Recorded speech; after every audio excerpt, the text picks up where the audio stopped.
সরকারের নির্দেশ প্রত্যাখ্যান করায় হার্ভার্ড ইউনিভার্সিটি $2 বিলিয়ন বেশি ফেডারেল অনুদান স্থগিত করেছে ট্রাম্প প্রশাসন। এই পদক্ষেপটি বিশ্ববিদ্যালয়ের স্বাধীনতা ও মত প্রকাশের অধিকারের উপর সরকারের হস্তক্ষেপ হিসেবে দেখা হচ্ছে। ট্রাম্প প্রশাসনের পদক্ষেপের প্রতিবাদে হার্ভার্ড বিশ্ববিদ্যালয়ের প্রাঙ্গণে প্রতিবাদ সমাবেশ অনুষ্ঠিত হয়েছে। এই ধরনের হস্তক্ষেপকে নজিরবিহীন এবং ফেডারেল সরকারের এখতিয়ারের বাইরে বলে দাবি করেছে হার্ভার্ড কর্তৃপক্ষ। তবে হোয়াইট হাউসের পক্ষ থেকে প্রেস ব্রিফিংয়ে প্রেস সেক্রেটারি ক্যালোরান লেভিট দাবি করেছেন হার্ভার্ড কর্তৃপক্ষের ক্ষমা চাওয়া উচিত। তাদের বিরুদ্ধে ইহুদি বিদ্বেষ ছড়ানোর অভিযোগ আনেন তিনি। তার বক্তব্যটি আমরা একটু শুনে আসতে চাই। Sure.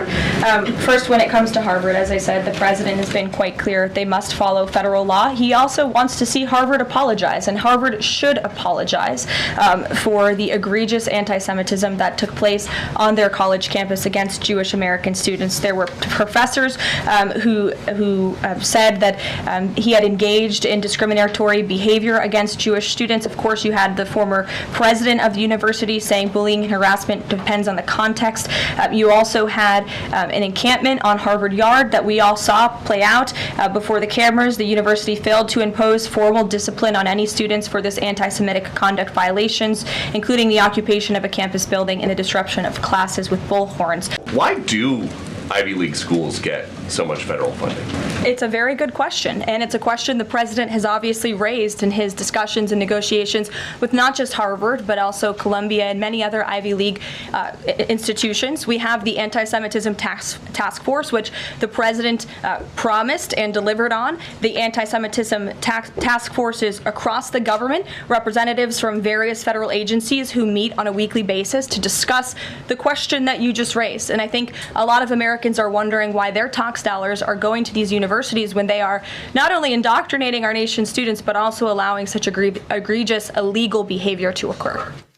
এই সময় প্রেস সেক্রেটারি আরো বেশ কিছু বিষয়ে কথা বলেছেন। টেরিফ ইস্যুতে তিনি বলেছেন, এই ইস্যুতে বল এখন চায়নার কোর্টে। আমেরিকার সাথে চুক্তির বিষয়ে চায়নাকেই এগিয়ে আসতে হবে। এক্ষেত্রে আমেরিকার এগিয়ে যাওয়ার কোনো দরকার নেই। হোয়াইট হাউস সূত্র বলছে, অন্তত 10টি দেশের সঙ্গে বাণিজ্য চুক্তির দ্বার প্রান্তে আমেরিকা। বাংলাদেশের প্রধান উপদেষ্টার আন্তর্জাতিক বিষয়ক বিশেষ দূত লুৎফে সিদ্দিকী আগামী সপ্তাহে ওয়াশিংটনে আসছেন এই বিষয়ে আলোচনা করতে।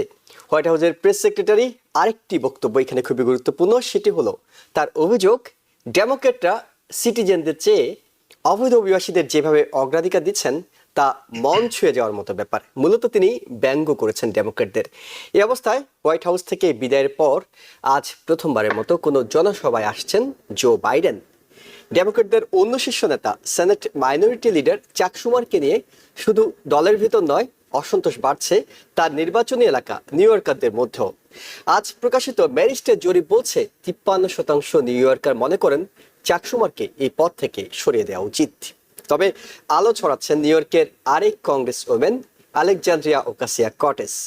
বার্নি স্যান্ডার্সকে সাথে নিয়ে পুরো দেশ চষে বেড়ানোর পরিকল্পনা করছেন তিনি। এর মধ্যে সল্ট লেক সিটি এবং লস অ্যাঞ্জেলেসে তাদের 2টি জনসভায় প্রচুর জনসমাগম হয়েছে। তবে সমালোচকরা হঠাৎ করে তার বক্তব্যের স্টাইল পাল্টে যাওয়া নিয়ে সোশ্যাল মিডিয়ায় ঝড় তুলছেন। তিনি কামালা হ্যারিসকে অনুকরণ করছেন এমন আলোচনা আছে তাদের মধ্যে। তবে সমালোচকরা এটাও বলছেন, কামালা কিংবা হিলারির মতো ওকাসিও বেশি দূর যেতে পারবেন না। দেশে বাইরে ইরান আবারও আলোচনায়। পরমাণু কর্মসূচি নিয়ে আমেরিকার সঙ্গে আলোচনার বিষয়ে প্রথমবারের মতো মুখ খুললেন ইরানের সর্বোচ্চ নেতা আয়াতুল্লাহ আল খামেনি। তিনি জানান, আমেরিকার সঙ্গে আলোচনা নিয়ে খুব বেশি আশাবাদী নন, আবার নিরাশও নন। অতীতে যেসব ভুল হয়েছে এবার সেসব ভুল না করার বিষয়ে সতর্ক করেন ইরানের শীর্ষ এই ধর্মীয় নেতা। এদিকে ওমানের মধ্যস্থতায় 12 এপ্রিল ইরান ও আমেরিকার আলোচনার পর আগামী 19 এপ্রিল রোমে ওয়াশিংটন ও তেহরানের মধ্যে দ্বিতীয় দফা আলোচনা হতে যাচ্ছে বলে জানিয়েছে ইটালির সংবাদ মাধ্যম। ইরানের পরমাণু কর্মসূচি নিয়ে বেশ উদ্বিগ্ন আমেরিকা। তাই আলোচনার টেবিলে নাকি প্রেসিডেন্ট ঘোষিত প্রয়োজনে মিলিটারি হস্তক্ষেপ হবে সেটি নিয়ে উদ্বেগ আছে। বাংলাদেশের রাজনীতিতে দেশের ভিতরে নয়, লন্ডনে একটি আলোচিত সাক্ষাৎ হয়েছে বিএনপি চেয়ারপারসন বেগম খালেদা জিয়া এবং জামাত ইসলামের আমির ডাক্তার শফিকুর রহমানের মধ্যে। স্রেফ সৌজন্য সাক্ষাৎ নাকি দেশের রাজনীতির গতি পাল্টাবে এই সাক্ষাৎ, তা আগামী দিনগুলোর কর্মসূচিগুলো জানান দেবে। এইসব বিষয় নিয়ে কথা বলবো।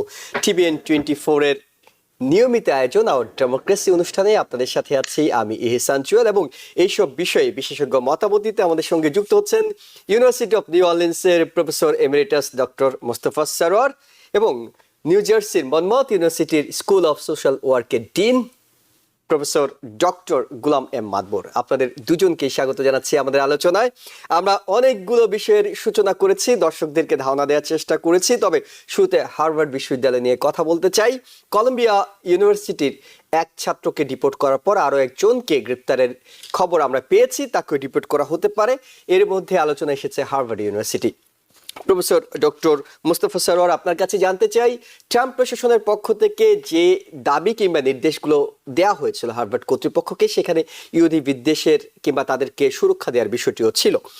এটা তো ঠিক যে প্যালেস্তাইনে কিংবা ইসরায়েলে যেটি হচ্ছে সেটি এখানে আমেরিকাতে যে ইহুদিরা বসবাস করেন তাদের জন্য কোনোভাবেই সেটি নিরাপত্তা হুমকি তৈরি করতে পারে না।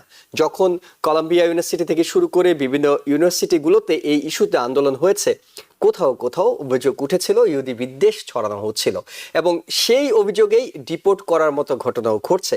হার্ভার্ড বিশ্ববিদ্যালয়কে যদি বলা হয় যে এই বিষয়গুলোতে সুরক্ষা দিতে হবে, ট্রাম্প প্রশাসন যদি কোনো দাবি জানায়, সেখানে হার্ভার্ড বিশ্ববিদ্যালয়ের আপত্তির জায়গাটা কোথায়? আবার তার বিপরীতে গিয়ে তাদের $220 বিলিয়ন অনুদান কেটে দেয়া, সেটাই বা কেমন হলো?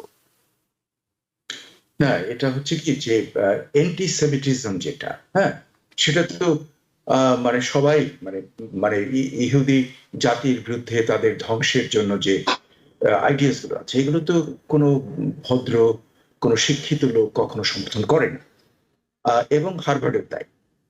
কিন্তু যদি কোনো ওদের যে প্রোটেস্ট, যে ইসরায়েলের যে গণহত্যা, তার বিরুদ্ধে তাদের যে প্রোটেস্ট, সেই প্রোটেস্টটা যদি একটু বাড়াবাড়ি হয়ে যায়, তার জন্য হার্ভার্ডের উচিত হবে মানে অ্যাকশন নিয়ে নেওয়া।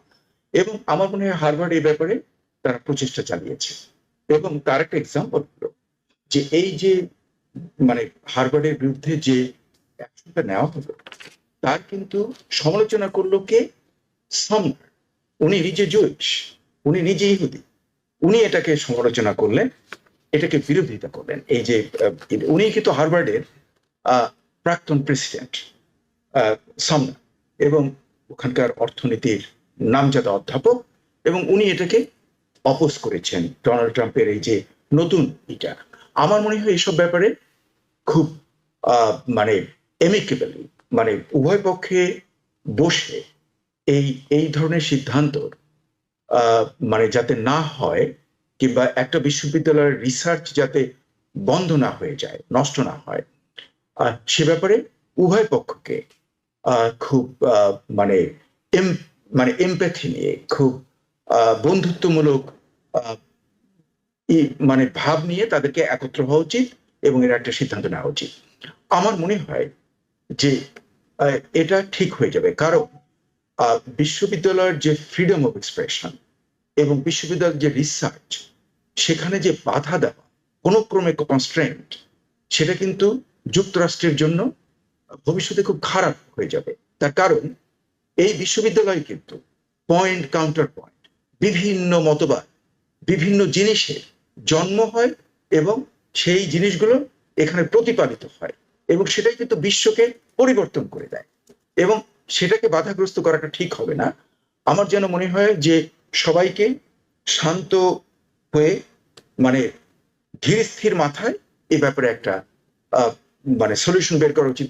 বাই দি ওয়ে, আমার 2 ছেলে হার্ভার্ড থেকে গ্রাজুয়েট করেছে, কাজে হার্ভার্ডের ব্যাপারে যখন আমি খবর, আমার ছেলের বউ, ও হার্ভার্ড থেকে গ্রাজুয়েট করেছে, আমার ছেলের শ্বশুর, সে হার্ভার্ডের প্রফেসর কার্ডিওলজি, চাচা শ্বশুর প্রফেসর অ্যানাদার কার্ডিওলজি, অ্যানাদার চাচা শ্বশুর তাদের মধ্যে কি প্রতিক্রিয়া দেখছেন আপনি? এই ঘটনার প্রতিক্রিয়াটা আপনার ছেলের বউ, ছেলের শ্বশুর, তাদের মধ্যে কি দেখছেন?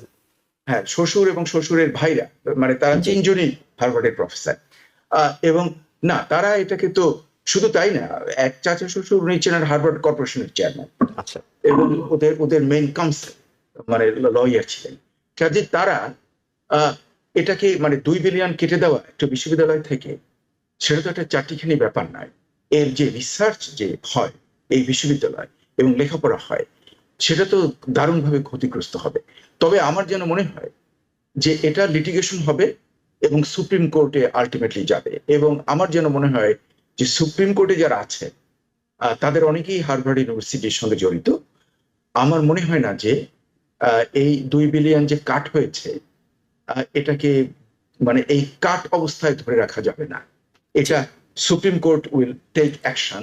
কিন্তু আমি মনে করি তার আগে এইসব ব্যাপারে একটা গোলমাল না করে বরং একটা সুষ্ঠু সিদ্ধান্তে চলে যাওয়াটা সবার জন্য মঙ্গল। তার কারণ আমি বলছি, আমরা পৃথিবীতে দেখেছি যে বিশ্ববিদ্যালয়ের উপরে যখন মানে শিক্ষা প্রতিষ্ঠানের উপরে খড়গহস্ত দেওয়ার জন্য একসময় আমরা দেখলাম ক্যাথলিক ইউরোপ অন্ধকার যুগে চলে গেল। মুসলমানরা মধ্যযুগে দারুণ উন্নতি করলো, বিশেষ করে গোল্ডেন এজ অব ইসলাম যেটা ছিল মানে মানে আব্বাসিক রেভলিউশনের পরে হারুন আর রশিদ এবং এদের যে উন্মুক্ত দ্বার, বিশ্ববিদ্যালয় এবং লেখাপড়া চিন্তার যে স্বাধীনতা, তাতে কিন্তু ইসলাম খুব উন্নতি করেছিল। কিন্তু পরবর্তী পর্যায়ে আমরা দেখেছি যে অটোমান এম্পায়ার যখন প্রিন্টিং প্রেস আবিষ্কার হলো সেটাকে তারা গ্রহণ করলো না, এবং দেখুন তার কি হয়েছে। যারা মুসলমানরা এত উন্নত ছিল কিন্তু এই যে টেকনোলজিকে বাদ দিয়ে দিল, এই যে চিন্তাকে আটকাবার চেষ্টা করলো, তাতে দেখা গেল যে মানে মুসলমানরা সব হারিয়ে ফেললো সেই মানে মধ্যযুগের তার যে বিশাল যে মানে পাওয়া এবং অবদান বিশ্বের, সে থেকে তারা পিছিয়ে গেল। এবং ক্যাথলিকদেরও ব্যাপারে আমরা সেটা দেখেছি। হ্যাঁ, এবং যে কোনো মানে ইংল্যান্ডেও আমরা দেখেছি এরকম টানা পড়ে। ইতিহাস বলছে যে বিশ্ববিদ্যালয়গুলোর মুক্ত চিন্তা এবং গবেষণার পথটা কখনোই রুদ্ধ করা উচিত নয়, তাহলে আসলে পিছিয়ে যাওয়ার একটা সুযোগ থাকে। আমি একটু প্রফেসর ডক্টর গোলাম মাদবর আপনার কাছে জানতে চাইবো, যেটি প্রফেসর ডক্টর মোস্তফা সরোয়ার অনেক আশাবাদী যে এটি আসলে সমাধান হয়ে যাবে। তিনি মনে করছেন একটা উপায় হতে পারে আদালতের মাধ্যমে, কারণ আমরা দেখছি ট্রাম্প প্রশাসনের অনেক সিদ্ধান্তই শেষ পর্যন্ত আদালতে যাচ্ছে, কোনোটা আটকে যাচ্ছে, কোনোটা আবার আটকে যাচ্ছে না, আদালতই সেটাকে সমর্থন করছে। হার্ভার্ডের বিষয়টি অনেকে মনে করছেন একটা কেস স্টাডি, অর্থাৎ হার্ভার্ড দিয়ে হয়তো শুরু হলো, অন্য বিশ্ববিদ্যালয়গুলোর উপরও একই ধরনের বিষয়গুলো চাপগুলো আসতে পারে, কিংবা এই নির্দেশনাগুলো বাস্তবায়ন করার বিষয়গুলো আসতে পারে। আপনার কাছে কি মনে হয় এটি সমাধানযোগ্য, নাকি এটি আসলে দুই পক্ষের মধ্যে যে টানাপোড়েন, আমরা অনেক সিদ্ধান্তে দেখছি যে আসলে কেউই আপোষ করতে চাচ্ছেন না, সবাই যার যার অবস্থানে অটল থাকতে যাচ্ছেন, আদালতে গিয়ে শেষ পর্যন্ত সুরাহা হতে হচ্ছে? আসলে দেখুন, এটা আমি আমাদের অত্যন্ত শ্রদ্ধেয় প্রফেসর মোস্তফা সরোয়ারের সাথে কিন্তু সম্পূর্ণ এগ্রি করি, এবং আমি আরেকটু অ্যাড করবো এখানে একটু ক্রিটিক্যালি অ্যানালাইজ করার। আমি বড় প্রোগ্রামে যাওয়ার সুযোগ পাই নাই, but I am a graduate of the Harvard Management Development Program, so I had the opportunity to study and live there for the higher level management development. আমি মনে করি এটা প্রথমে আমাদের দেখা উচিত দেশের সবচেয়ে বড় বেনিফিট ফ্রিডম অফ স্পিচ। এটা আসলে it is direct attack on freedom of speech. আমরা বিশ্ববিদ্যালয়ে, আমরা স্যারও করিয়েছেন, আমিও পড়াচ্ছি এখন বিশ্ববিদ্যালয় অ্যাডমিনিস্ট্রেশনের সাথে আমি জড়িত। বিশ্ববিদ্যালয়ের সবচেয়ে বড় কথা হচ্ছে কিন্তু মুক্ত চিন্তার একটা দেশ, মুক্ত চিন্তার একটা হচ্ছে প্রতিষ্ঠান। এখানে জাতি, ধর্ম, বর্ণ, প্রথা নির্বিশেষে প্রত্যেকের মতামত রাখার জন্য আমরা, এবং এটা আমেরিকার freedom of speech number 1 amendment যেটা, সেটা হচ্ছে সবচেয়ে বড় একটা জিনিস যেটা it contributes to the peace, stability, democracy, এবং আমরা বলি যে সুশাসন, এক্ষেত্রে এটা কন্ট্রিবিউট করে। এখন কথা হচ্ছে যে এতদিন পরে দেখুন, নট অনলি হার্ভার্ড, কলাম্বিয়া, আমরা জানি যে হঠাৎ করে এভাবে ডিরেক্ট অ্যাটাক করা বেসড অন, এখন দেখুন ফ্রেম করছে এটা antisemitism. Then what about hatredness about Islam? What about Islamophobia? Why we are not framing it from that side? এটা আসলে ব্যাপারটা হচ্ছে কে করেছে, কারা ইনিশিয়েটিভ নিয়েছে, কারা এখানে কন্ট্রিবিউট করেছে, এই জিনিসগুলোকে বেশি দেখা হচ্ছে। ইটস নট অ্যাবাউট অ্যাকচুয়ালি, আমার মনে হয় যেটা বলা হচ্ছে যে we want you to do the way we would like you to do. বিশ্ববিদ্যালয় কিন্তু will never ever go by that way. এবং আমি I take actually pride in the standing of Harvard University যেভাবে স্ট্যান্ড নিয়েছে, $2 billion. এই $2 billion এগুলো আপনারা জানেন হার্ভার্ডের কিন্তু যেগুলো এন্ডাওমেন্ট ফান্ড, সেখানে গভর্নমেন্টের ফান্ডিং গুলো আছে, রিসার্চের জন্য আছে বড় বড়। তো দেখুন এইটার মাধ্যমে আসলে হচ্ছেটা কি, আলটিমেটলি কাটিং এজ রিসার্চ গুলো বন্ধ হবে, যেটা যতটুকু $2 billion is lot of money, এতে করে হবে কি আমরা হিস্টোরিক্যাল রিসার্চ করি, ডেমোক্রেটিক এবং এবং সুশাসনের জন্য রিসার্চ করা হয়, this are directly indirectly going to be affected. But at the same time আপনি যদি বিশ্ববিদ্যালয়ের ম্যান্ডেট, যেটা মেইনলি বিশ্ববিদ্যালয়ে যে কাজটা করি আমরা, it is totally against our freedom of speech. এবং আমাদের যে একাডেমিক ফ্রিডম, স্টুডেন্টের যে একাডেমিক ফ্রিডম, এটা টোটালি কিন্তু এটার এগেনস্টে। আমরা কি প্রোগ্রাম নেব, কি কোর্স পড়াবো, দ্যাট মিনস ডিপ স্টেট বলেন বা ফেডারেল গভর্নমেন্ট বলেন, তারা এখতিয়ার নিচ্ছে যে they will tell us you are not doing good things on those, you are not doing good things on those. তো আমার মনে হয় হার্ভার্ডের যে স্ট্যান্ডিংটা নিয়েছে Harvard, the right standing. We should not actually let it go like this way. এটা আসলে আপনি দেখুন স্যার যেটা বলতেছেন অ্যান্টাইসেমিটিজম, এবং লরেন্স কথা স্যার বললেন যে একসময় প্রেসিডেন্ট ছিল সে, লেডি সামার্স, রাইট স্যার? ইয়া, তো সে একটা প্রেসিডেন্ট ছিল, সে নিজেও কিন্তু এটা রেজিস্ট করেছেন। বিশ্ববিদ্যালয়ের মূল ভিত্তিটা হচ্ছে যেটা আমরা বলি যে ফ্রিডম অফ স্পিচ। এইটাই যদি না থাকে বিশ্ববিদ্যালয়ে, how is this university is going to be different from the universities in the autocratic countries, authoritarian countries, যেখানে গভর্নমেন্ট ডিকটেট করে সবকিছু? So are we actually going siding with those countries, or are we going to stand and talk? যেটা আমেরিকাতে সারা বিশ্বে কিন্তু প্রত্যেকে কিন্তু পড়াশোনার জন্য আমেরিকা আসতে চায়, and Harvard is a university of the world. So আমার কাছে যেটা মনে হচ্ছে, এটা বোধহয় এখানে কোর্টে গেলে আমি আশা করি court is going to upheld this, the freedom of speech. আমার মনে হয় সুপ্রিম কোর্টে আলটিমেটলি বোধহয় এটাই যাবে শেষ পর্যন্ত। এটা Harvard is not going to stay idle, এবং হার্ভার্ডের অলরেডি লয়াররা, হার্ভার্ডের অ্যালামনাইরা কিন্তু they also standing with it. তো অ্যান্টাইসেমিটিজমের ব্যাপারে, হ্যাঁ, অ্যান্টাইসেমিটিজম যদি হয়ে থাকে, কেউ করে থাকে, they should be punished. That's a hatredness. ঠিক কেন অ্যান্টাইসেমিটিজমের কথা বলবেন, সেগুলো স্পেসিফিক্যালি আপনার দল যেতে পারেন ওগুলার এগেইনস্টে, but not overall at university, that you are not doing the right. আরেকটা জিনিস আমার কাছে যেটা মনে হয়, তারা যেটা করে they are not doing the right thing. স্পেসিফিক্সে গেলে আমরা কিন্তু তেমন কিছু থাকি না, তখন এই যে এই ধরনের এই ধরনের রেফারেন্স গুলোকে ফ্রেম। জি, আমি একটু প্রফেসর ডক্টর মোস্তফা স্যার আপনার কাছে জানতে চাই, একই সংবাদ সম্মেলনে প্রেস সেক্রেটারি আরেকটি অভিযোগ করেছেন, এবং তিনি অভিযোগটা অনেকটা ব্যঙ্গ করে বলেছেন যে ডেমোক্রেটরা এদেশের সিটিজেনদের চেয়ে বেশি প্রায়োরিটি দিচ্ছে অবৈধ অভিবাসী যারা আছে তাদেরকে।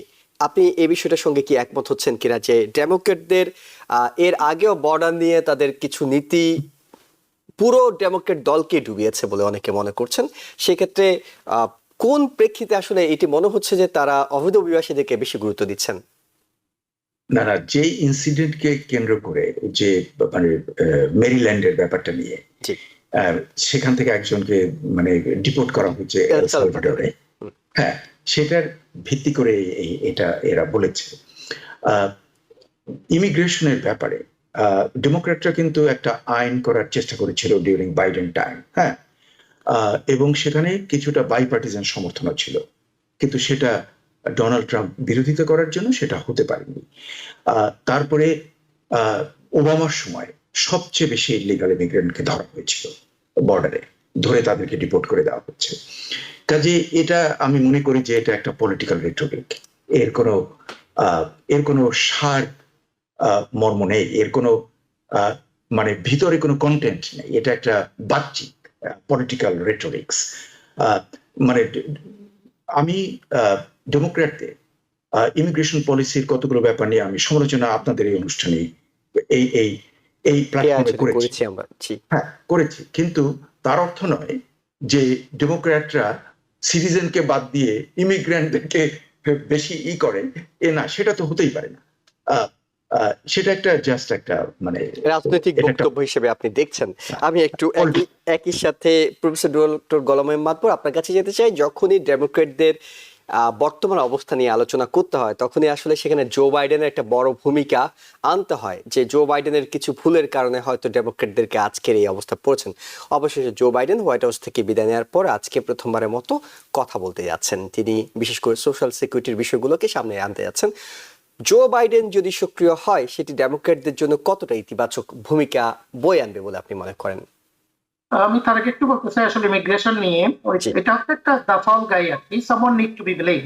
হ্যাঁ, সেটা হচ্ছে জো বাইডেনকে বলা হয়। গত 4 বছর যেগুলো হয়েছে, ইমিগ্রেশন এদেশে ইস ওভারহল, একটা দীর্ঘস্থায়ী একটা সমস্যা, এবং প্রত্যেকটা সরকারের সময় হয়েছে দুটো বড় বড় রাজনৈতিক দল, আমরা জানি যে টার্ন দুই সময়ে হয়েছে, যে ক্রিমিনাল এসেছেন কিছু, ইললিগাল, আমরা we are all against illegal immigrant, আমরা কেউ চাই না, এবং এখানে ক্রিমিনাল আসুক এটাও কিন্তু আমরা কেউ চাই না, but at the same time there are due প্রসেসটা তো আপনি you can't step out the due প্রসেসের মাধ্যমে, এবং এদেশের বেনিফিট হচ্ছে এগুলো, একটু আগে আমি বললাম ফ্রিডম অফ স্পিচ, আপনি দেখুন এদেশের যে রুল অফ ল, এই জিনিসগুলো যদি মাইনাস হয়ে যায়, what is the difference between United States and those autocratic countries? All the time আমরা বলি হিউম্যান রাইটস ভায়োলেশন হচ্ছে, এবং আমার আন্তর্জাতিকভাবে বলি মানবাধিকারের দেশ। আপনি এই দুটো ছাড়া তো আসলে মানবাধিকার তো হবে না, তো ফ্রিডম অফ স্পিচ যদি না থাকে, ফ্রিডম অফ মিডিয়া না থাকে, আপনার আপনার যদি রুল অফ ল না থাকে। তো এখন দেখুন Joe Biden has done a lot of good things. Joe Biden also আমরা জানি শেষের দিকে ইলেকশনের আগে কিছু কাজ করেছে, যে এটা Democratic Party had to pay price for. এখন বর্তমানে যে Joe Biden out of closet আসছে, যে পোস্ট অ্যাকচুয়ালি দেখলাম যে প্রেসিডেন্ট স্পিচ দিল, আমার মনে হয় I don't think that's going to be that effective. এখন দেখুন বর্তমানে এই অবস্থায় আপনি দেখুন inflation, stock market, price hiking, economy, everything in a very difficult situation, in a very dismal situation. Democratic Party cannot say anything. No texting, no. First and foremost, the leader, minority leader, Chuck Schumer, immediately needs to actually say goodbye and yield the opportunity to someone else. আমি মনে করি এখনো পর্যন্ত তাদের যদি independent Bernie Sanders, he is the one actually who is actually now texting and messaging.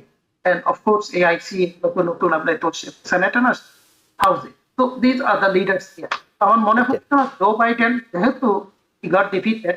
Whatever he's going to say, I don't think that's going to make any difference, among the Democrats, among the independents. এখন 2026 নিয়ে সবাই কথা বলছে, you never know. বলছে economy খারাপ, আপনার stock market যাচ্ছে নিচের দিকে যাচ্ছে, যে বোধহয় 2026 ইজিলি বোধহয় ডেমোক্রেটিক পার্টি চলে যাবে। আপনি দেখুন এর আগে যদি ইকোনমি টার্ন অ্যারাউন্ড করতে পারে, আমার মনে হয় it's going to be opposite. So leadership is the most important thing. এখন ডেমোক্রেটিক পার্টির ইমিডিয়েট যেটা দরকার, they need to have the leader like those who can, like Bernie Sanders যেভাবে কথা বলছে, বা আমি মনে করি তাদের আরো কতগুলো স্পোক পারসন, এখন ওই যে বেনেট কথা বলছে কলোরাডো থেকে senator, so they are governor Newsom, I think they should step forward. এখন কিছুই করছে না এই অবস্থায়। আজকে এটা যদি অপোজিট হতো, রিপাবলিকান পার্টি হতো, ডেমোক্রেটিক পার্টি ক্ষমতায় থাকতো, আমার মনে হয় ক্রুসিফাই করে দাও। This is what the main difference with Democratic Party and Republican. So Joe Biden may say a lot of things, social security ব্যাপারে সে বলছে, ওরাও তো বলছে যে descending government বলছে they're not going to pass social security, but we're going to go after abuse of social security. আমার মনে হয় the message is very clear. আমরা কেউ চাই না social security abuse করব, but at the same time 70 million people আমরা জানি that more than half of their income comes from social security. Some cases, I think maybe close to 20-25 million people totally depend on social security. So আমার মনে হয় না they are going to go against that. But what they are saying under DOS, Government of Government Efficiency, they are going to stick and do 100 থেকে 109 বছরের ভিতরে বলছে abuse করছে। তবে আমার যেটা মনে হচ্ছে, where are the evidences? Bring the evidences to the limelight and show it to the people. And we are all going against it. It's not like the Republican Party say, আমরা চাই না আমাদেরকে অ্যাবিউজ করুক, কেউ এবার cheat করুক the system. Yes, there are the loopholes like that. So let's go for it instead of actually politicalizing all those things. So শেষ পর্যন্ত বলবো Joe Biden is a good choice at this. Okay, আমি এই বিষয়টাই আসলে professor doctor Mostafa Sarwar আপনার কাছে জানতে চাই। ডেমোক্রেটিক লিডারশিপ নিয়ে কথা হচ্ছে, চাক সুমারকে এই নিউ ইয়র্কেরই 53% মানুষ মনে করছেন তিনি সরে যাওয়া উচিত। মাত্র 74 বছর বয়স, আমরা জো বাইডেনের তুলনায় 10 বছর কম ধরে নিতে পারি। অন্যদিকে আলেকজান্দ্রিয়া ওকাসিয়া কর্টেস, যিনি বার্নি স্যান্ডার্সকে নিয়ে যে জনসভাগুলো করছেন, বিভিন্ন স্টেটে গিয়ে করছেন, 20,000-এর বেশি মানুষ সেখানে হচ্ছে, এবং তার স্টাইলটা নিয়ে কথা হচ্ছে, তাকে সামনের দিনে এই জনসভাগুলোতে আগামী দিনের প্রেসিডেন্ট এইসব বক্তব্য দেওয়া হচ্ছে। আপনি একদিকে চাক সুমার, জো বাইডেন, তাদেরকে ডেমোক্রেটিক দলের নেতৃত্ব দেয়া কিভাবে দেখছেন, অন্যদিকে ওকাসিয়ার মতো তরুণরা এগিয়ে আসাটাকে কিভাবে দেখছেন? এখানে যে চাক সুমারের যে লাস্ট যে বাজেটের ব্যাপারে, হ্যাঁ, সেইটার ব্যাপারে যে কন্টিনিউইং রেজলিউশন যেটা মানে বন্ধ হয়ে যেত কিছুদিনের জন্য গভর্নমেন্ট, সেটাকে সে মানে পছন্দ করেনি। এই জন্য সে he aligned himself with the Republican. এই ব্যাপারে তার বিরুদ্ধে একটা অসন্তোষ আছে নিউ ইয়র্কে। তারই আমরা প্রতিফলন দেখছি এই তার বিরুদ্ধে যে জনমত। আমি ডেমোক্রেসিতে দারুণভাবে বিশ্বাস করি। জনগণ যাকে চাইবে তাকেই ওই পদে আসতে হবে, মানে পাওয়া উচিত সেই পদ। কাজেই যদি জনগণ তাকে পছন্দ না করে, ডেমোক্রেটিক প্রাইমারিতে সে যদি হেরে যায়, তাহলে তো আর করার কিছু নেই। তবে আমরা কিন্তু চাক সুমারের অনেক অবদানও আমাদের মনে রাখতে হবে। এই ভদ্রলোক কিন্তু অনেক অনেক অবদান রেখেছেন যুক্তরাষ্ট্রের বিভিন্ন আইন প্রণয়নে। কাজে সেটাও আমাদের তাকে মর্যাদা করতে হবে। কিন্তু জনগণ যদি এখন তাকে না চায়, তাহলে তো নতুন নেতৃত্ব আসবে না। দ্য নিউ লিডারশিপ যে বললেন, যে আলেকজান্ডার ওকাসিও কর্টেজ, সবচেয়ে আমি যে এই তার যে আপনি খবরটা বললেন, খুবই গুরুত্বপূর্ণ খবর। তবে আমি লক্ষ্য করলাম যে কয়েকটা জায়গাতে, যেমন ধরুন ইউটাতে তার যে মিটিং এ যে লোক হয়েছে, সেটা কিন্তু ইনক্রেডিবল। কারণ Utah is a very conservative state, যেখানে ডেমোক্র্যাটরা জিততে পারে না। সেখানে যদি 12,000-এর বেশি লোক তার অনুষ্ঠানে আসে, সেটা কিন্তু একটা মানে মানে ভেরি ইম্পর্টেন্ট স্টাফ।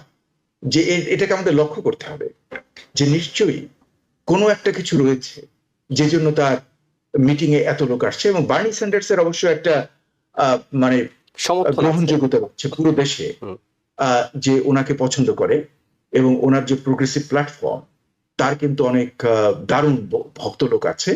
এবং আমরা দেখেছি যে এমনকি মিড ওয়েস্টে, যেখানে হেরে গেছে ডেমোক্র্যাটরা কয়েকটা জায়গাতে, সেখানে কিন্তু বার্নি স্যান্ডার্স উইন করে গিয়েছিল ইন প্রাইমারিতে, এবং তার কিন্তু দারুণ সমর্থক রয়েছে ওই সব অঞ্চলে। কাজে আমরা দেখব যে it's a quite an important news যে এওসি কে যে বলছে সে প্রেসিডেন্ট নির্বাচনে দাঁড়াতে পারে। আমার মনে হয় যে আমরা এখনো কোনো কিছু প্রেডিকশন করতে পারছি না যে যুক্তরাষ্ট্রের মনোভাব কোন দিকে যায়, কিন্তু তার যে মিটিং এ যে পরিমাণ লোক হচ্ছে, এমনকি কনজারভেটিভ স্টেটগুলোতে, সেটা কিন্তু একটা মানে আমাদেরকে মানে একটা চমকপ্রদ ব্যাপার। এবং আমাদের এটা লক্ষ্য করতে হবে যে ভবিষ্যতে কি হতে পারে। আমরা কোনো কিছুই এখন শিওর বলতে পারবো না, কিন্তু আমার যা ধারণা যে it is a possibly a turning point. Professor doctor Golam Ahmad Matbar, আপনার কাছে প্রশ্ন আছে। সেটি হলো যে অনেকে বলছিল এআরসির বক্তব্য, বিশেষ করে সোশ্যাল মিডিয়ায় তার বক্তব্যটাকে অনেকে কামালা হ্যারিসের স্টাইলটাকে তিনি অনুকরণ করছেন এমনটি বলছেন। আমরা সংক্ষেপে তার একটু বক্তব্যটা শুনি। আপনার কাছে কি তেমনটা মনে হচ্ছে যে তিনি কামালা হ্যারিসকে অনুসরণ করছেন কিংবা সে পথে হাঁটছেন? ওকাসিয়া কটেজের বক্তব্যটা আমরা একটু শুনবো। Hello, Los Angeles! Oligarchy or democracy, but we cannot have both. Los Angeles, I've made my choice. We must fight the oligarchy that has created this nightmare. And that is why I have never taken money from lobbyists or corporations, and it's why I never will.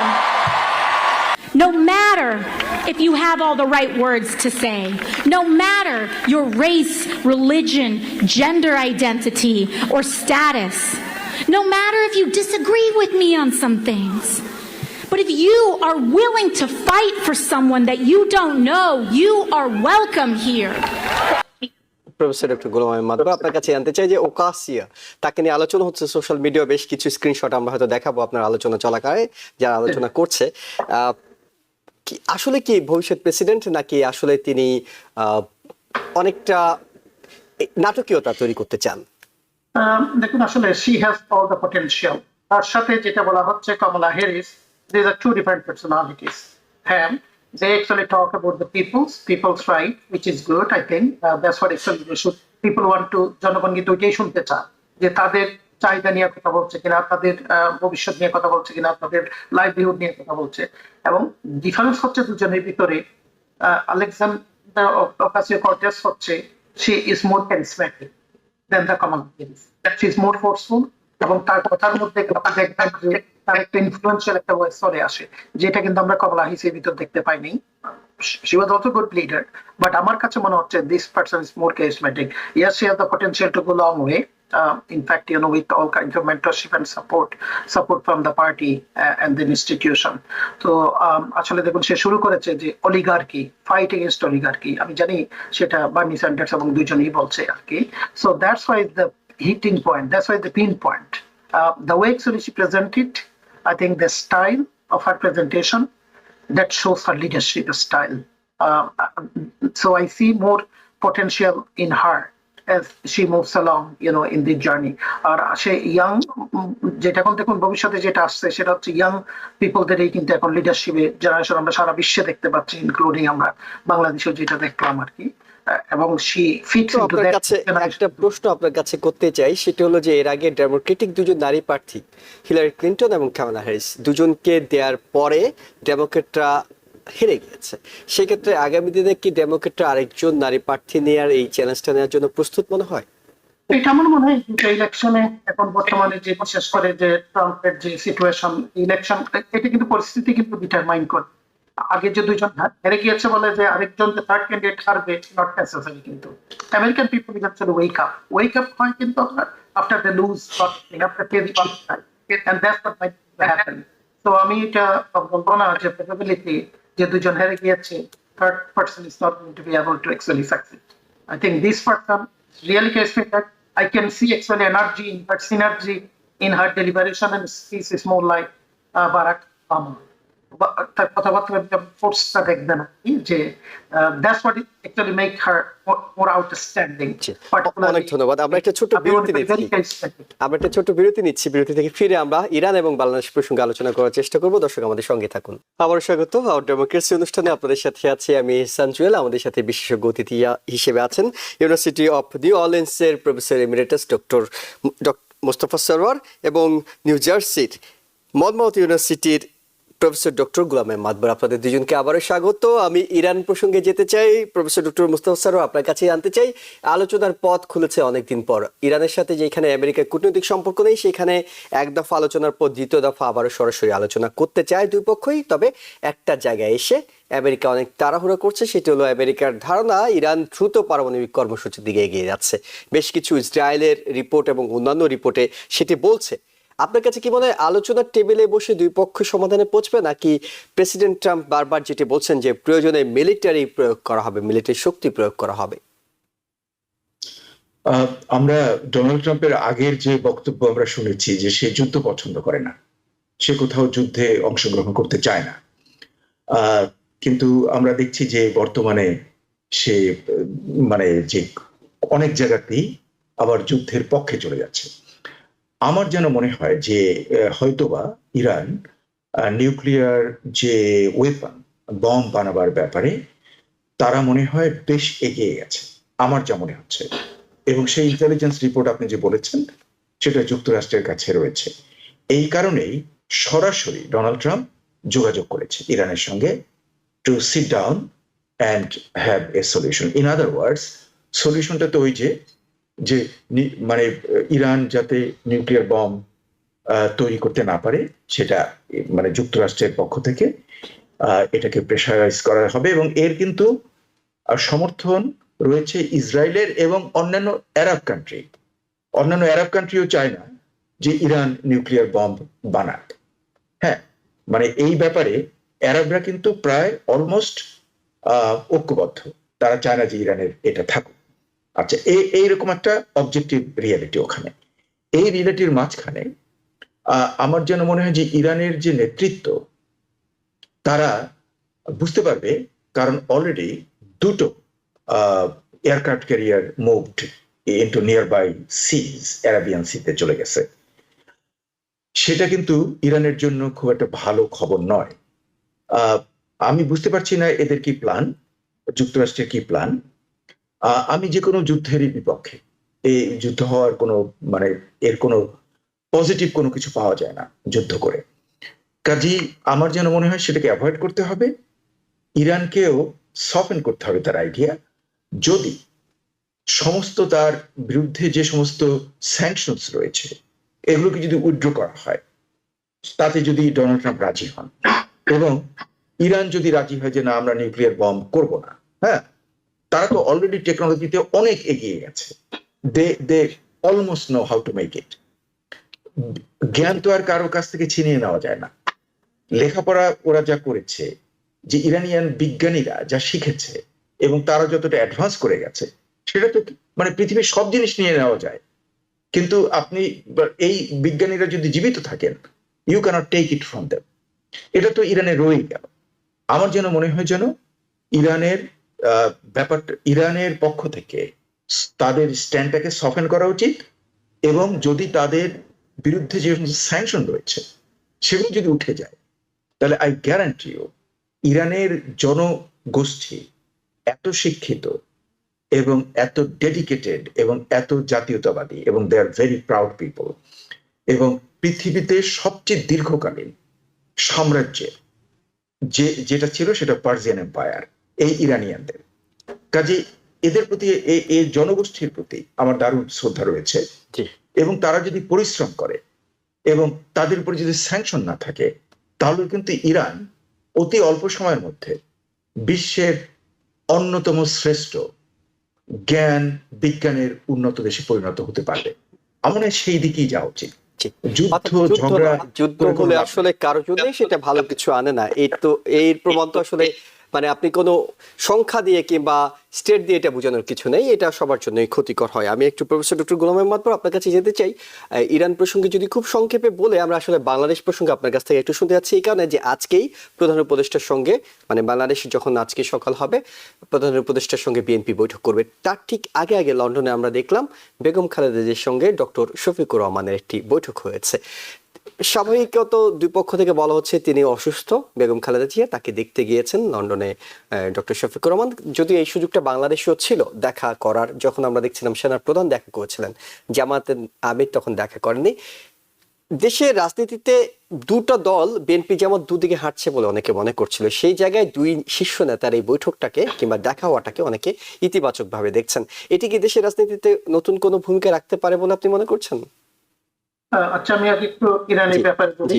এখন আমার কাছে মনে হয় যেটা Iran এবং যুক্তরাষ্ট্রের বর্তমান যে অবস্থানটা, আমি মনে করি এখানে সিনসিয়ারিটি এবং অনেস্টির অভাব, যেটা অবশ্য মোস্তফা সাদিক বলেছেন যে একদিকে আপনি রণতরী পাঠাবেন দ্রুত, অন্যদিকে বলবেন যে যুদ্ধ চায় না, ডিপ্লোম্যাটিক ওয়েতে আমরা এটা রিজলভ করতে চাই। দেখুন, Persian civilisation no doubt it's a very powerful civilisation, এবং আপনি দেখবেন যে তাদের ভিতরে ওই ধরনের কোনো আমরা যে আদার দেন পলিটিক্যাল সিস্টেম, যেটা আমরা আমাদের এখান থেকে বলি যে এটা কোনো ওই ধরনের অটোক্রেটিক অথরাইজেশন যে অন্যান্য কান্ট্রি দেখি, এটা কিন্তু আমরা দেখি না।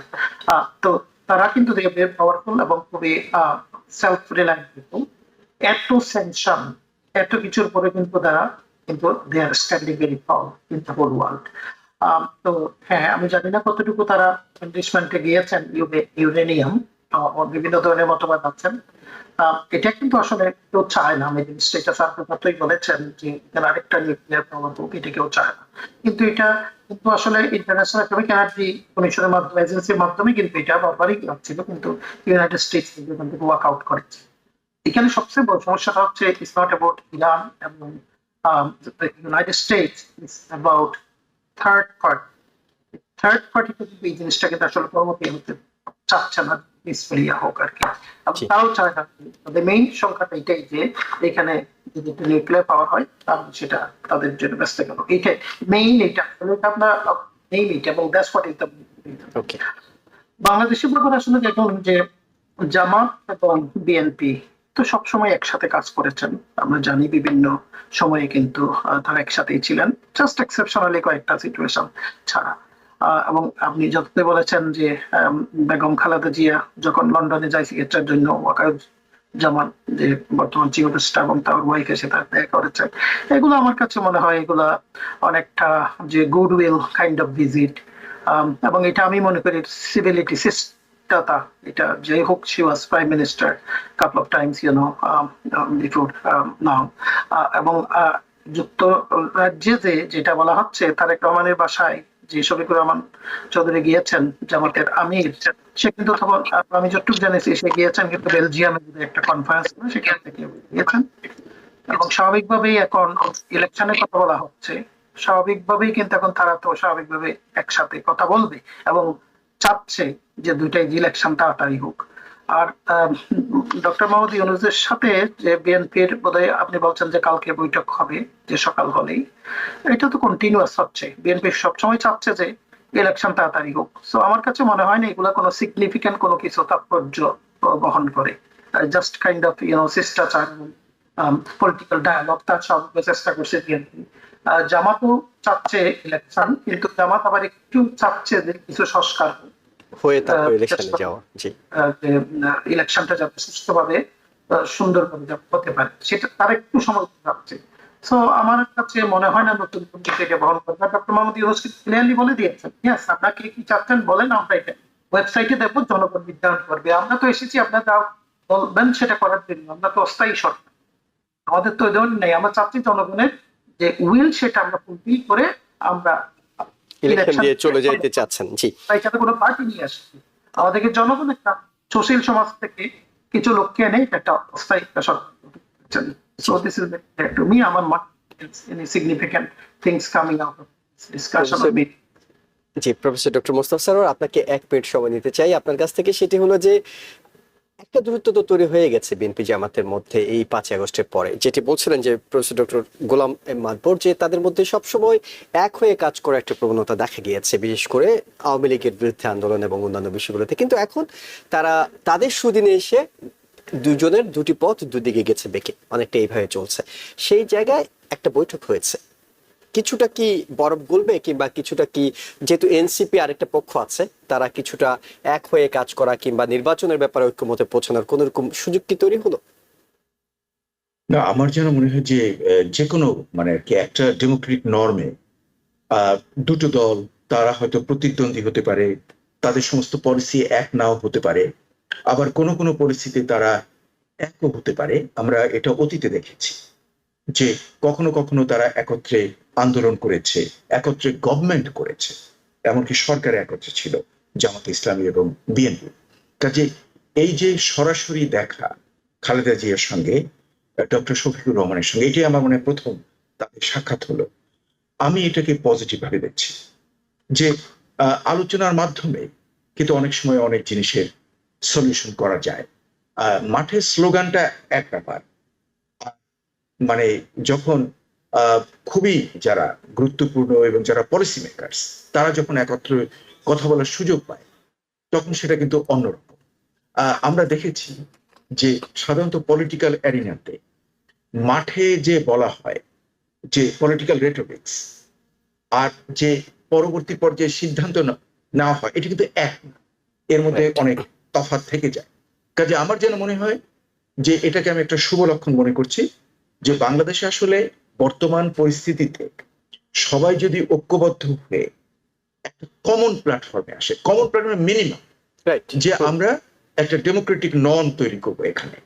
হ্যাঁ, কারণ এর আগের সংগ্রাম ছিল কিন্তু গণতন্ত্রের পুনঃপ্রতিষ্ঠা করার জন্য, কারণ জনগণের মধ্যে একটা ছিল যে গণতন্ত্রের একটা অভাব ছিল, সুশাসনের অভাব ছিল, অনেকগুলো বিষয় ছিল। আর আমাদের যেটা এখন এই মুহূর্তে অভাব সেটা হলো সময়ের অভাব। আমরা আসলে আলোচনাটা আর বাড়াতে পারছি না। প্রফেসর ডক্টর মোস্তফা সরোয়ার এবং ডক্টর গোলাম মাদবর, আপনাদের দুজনকে অসংখ্য ধন্যবাদ আপনাদের মূল্যবান মতামত এবং সময়ের জন্য। অনেকগুলো বিষয় আসলে আমরা টাচ করতে চেয়েছি, তাই সব বিষয়ে বিস্তারিত আলোচনা হয়তো করা সম্ভব হয়নি, আগামী দিনে আবারও আমরা করব। দর্শক যারা দেখছিলেন সবাইকে ধন্যবাদ জানিয়ে শেষ করছি আজকের মতো। ভালো থাকবেন। TBN 24 টেলিভিশন দেখতে আজই কল করুন 7187776556। লগ ইন করুন www.totalcablebd.com। নিউ ইয়র্ক থেকে সম্প্রচারিত TBN 24 টেলিভিশন বিশ্বজুড়ে বাঙালির কণ্ঠস্বর।